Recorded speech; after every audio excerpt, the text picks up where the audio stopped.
না, এই সাউথ এশিয়ার রিজনে না, এর বাইরে আপনি সারা পৃথিবীতে ওই আমলে 80-র দশকে কিভাবে বাংলাদেশকে উপস্থাপন করতে হবে, বাংলাদেশের উন্নয়ন করতে হবে এবং বাংলাদেশকে কিভাবে একটা অত্যন্ত গুরুত্বপূর্ণ স্ট্র্যাটেজিক দেশ হিসেবে গড়ে তুলতে হবে, সেটা কিন্তু উনি তখনই বুঝেছিলেন।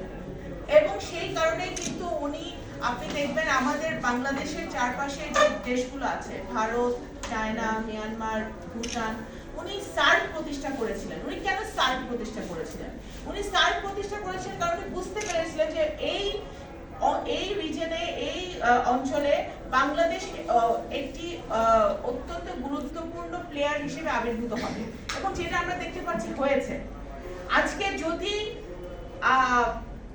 শহীদ রাষ্ট্রপতি জিয়াউর রহমান আজকে আমাদের মাঝে থাকতেন, আজকে আমাদের মিয়ানমারে আজকে সেন্ট মার্টিনস দ্বীপে যা হচ্ছে আপনারা দেখেছেন, গুলি করছে আমাদের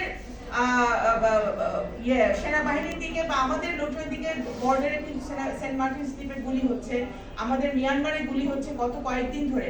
অবস্থা খুবই খারাপ।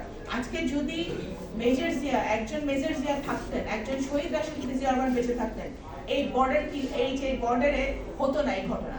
আমি এই কথাটা কেন বললাম, কারণ এই 2 দিন ধরে আমি এই নিউজটা ফলো করছি। আমার কাছে মনে হচ্ছে যে এই বর্তমান সরকারের নতজানু নীতি, আপনারা সকলেই জানেন, যে সরকারের পায়ের নিচে মাটি নাই, যে সরকার ভোটে নির্বাচিত না, যে সরকার এই বেনাজির আজিজদেরকে ব্যবহার করে ক্ষমতায় টিকে আছে, সেই সরকারের এই নতজানু পররাষ্ট্র নীতির কারণে কিন্তু আমাদের সবগুলো বর্ডার আজকে অরক্ষিত। সবগুলো বর্ডার আজকে অরক্ষিত, কারণ বর্ডার যারা রক্ষা করবে, বাংলাদেশের মানুষকে যারা রক্ষা করবে, এই বিজেপি, এরা তো ভোট চুরিতে ব্যস্ত ভাই। এরা ভোট চুরিতে ব্যস্ত, ভোট ডাকাতিতে ব্যস্ত, সিল মারাতে ব্যস্ত। এবং এই কারণে আজকে আমার বাংলাদেশ একটি অত্যন্ত সেনসিটিভ জায়গায় গিয়ে পৌঁছেছে, যে কোনো সময় যে কোনো কিছু মানে আমাদের বর্ডারগুলোতে হতে পারে। মেজর জিয়া উনি যখন স্বাধীনতার ঘোষণা দিয়েছেন, আপনারা সকলেই জানেন, ইতিহাস বারবার বলার কিছু নেই, উনি যখন স্বাধীনতার ঘোষণা দিয়েছেন তখন অনেকেই আমরা বাংলাদেশের তখন স্বাধীনতার ঘোষণা বা মুক্তিযুদ্ধ হবে সেই কাজে কিন্তু আমরা নিয়োজিত হতে দেখি নাই।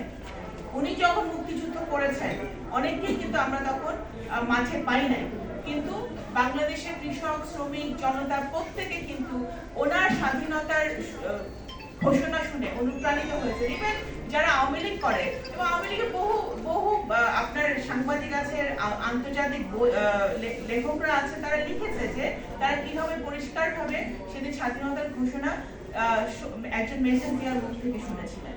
ওনার স্বাধীনতার ঘোষণা, ওনার এবং পরবর্তীকালে মুক্তিযুদ্ধের পরে উনি যখন এই বাংলাদেশ জাতীয়তাবাদী দল নামক একটি দল গঠন করলেন এবং সকল দলকে এই দেশের মাটিতে রাজনীতি করার সুযোগ করে দিলেন, উনি কিন্তু বর্তমান অবৈধ প্রধানমন্ত্রী শেখ হাসিনাকেও রাজনীতি করার সুযোগটা করে দিয়েছিলেন। আজকে সেই কারণে কিন্তু আজকে তারা রাজনীতি করতে পারছে, ষড়যন্ত্র করতে পারছে, দুর্নীতি করতে পারছে, হাজার হাজার কোটি টাকা লুট করতে পারছে, প্রশাসনকে ব্যবহার করে তারা শুধু রাজনৈতিক প্রতিপক্ষ না, যে কোনো ধরনের প্রতিপক্ষ, আপনার সিভিল সোসাইটি বলেন, সাংবাদিক বলেন, ব্যবসায়ী বলেন, আপনার যে কোনো সেক্টরে যাদেরকে তারা প্রতিপক্ষ ভাবে তাদের বিরুদ্ধে কিন্তু তারা অবস্থান নিচ্ছে, তাদেরকে তুলে নিয়ে যাচ্ছে, তাদেরকে গুম করছে, তাদেরকে খুন করছে, তাদেরকে মামলা দিচ্ছে। আজকে বিএনপির কতগুলো আমাদের সিনিয়র নেতৃবৃন্দের সাজা হয়ে গেছে, হাবিব ভাই একজন, বহু আছে। আমার মনে হয় আগামী বছর আমাদের সকলেরই, আমাদের এইভাবে মামলাগুলো চলছে, আমাদের একেবারে মহাসচিব থেকে শুরু করে আমাদের তৃণমূল পর্যায়ে নেতাকর্মী পর্যন্ত, আমাদের অলরেডি দেশনেত্রী বেগম খালেদা জিয়া, যিনি এই দেশে গণতন্ত্রের একটি মুক্ত প্রতীক, ওনাকে তারা মিথ্যা মামলায় সাজা দিয়েছে। আমাদের আগামী দিনের প্রধানমন্ত্রী জনাব তারেক রহমানকে তারা মিথ্যা মামলায় সাজা দিয়েছে।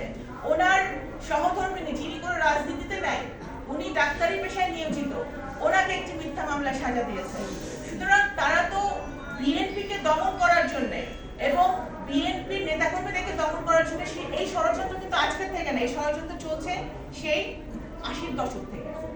সেই শহীদ রাষ্ট্রপতি জিয়াউর রহমানের মৃত্যুর মধ্য দিয়ে বিএনপির বিরুদ্ধে ষড়যন্ত্রটা শুরু হয়েছে এবং বিএনপির সকল ষড়যন্ত্র মোকাবেলা করে কিন্তু আজ পর্যন্ত আমি মনে করি আমাকে এই যে 7ই জানুয়ারি বিনা মানে এই যে বলে ডামি নির্বাচন আমরা বলি, ডামি নির্বাচন গেল, এই আওয়ামী লীগ আমরা খেলা দেখলাম, হ্যাঁ ওবায়দুল কাদের সাহেবের খেলা দেখলাম। এই খেলাধুলা দেখার পরে আমাদের সারা দেশের নেতাকর্মীদের অনেকে বলে যে নাকি হতাশ, কিছু হয় নাই। আমি বলবো ভাই আমার তো মনে হয় এই গুলির সামনে, বম্বের সামনে, পিস্তলের সামনে, রাইফেলের সামনে, র্যাব, বিজিবি, আপনার সকল যত এজেন্সি আছে, পুলিশের সামনে, ডিবির সামনে দাঁড়িয়ে আমাদের প্রত্যেকটা নেতাকর্মী সারা বাংলাদেশে যেভাবে যুদ্ধ করে চলেছে, আমি মনে করি যদি এদেরকে কোনো পুরস্কার দেওয়া যায় সারা বাংলাদেশে এদেরকে একেবারে শহীদ জিয়ার সাচ্চা সৈনিক হিসেবে প্রত্যেককে পুরস্কার দেওয়া উচিত।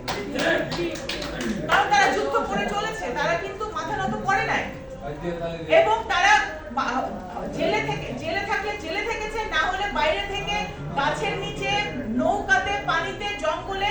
আমি সাক্ষী, আমি নিজে জানি যে আমার পরিচিত বহু নেতা কর্মী বিভিন্ন জায়গায় তারা লুকিয়ে থেকেছে, কিন্তু বিএনপির জন্য কাজ করেছে, ধানের শীষের জন্য কাজ করেছে, এই সরকারের স্বৈরাচারের বিরুদ্ধে তারা সবসময় সোচ্চার হয়ে দাঁড়িয়েছে।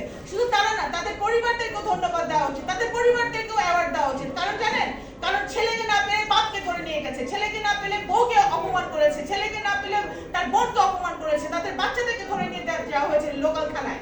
এটা আমরা নিজে সকলেই আমরা যেটা জানি, ঢাকা শহরে হচ্ছে না, বাংলাদেশে হচ্ছে।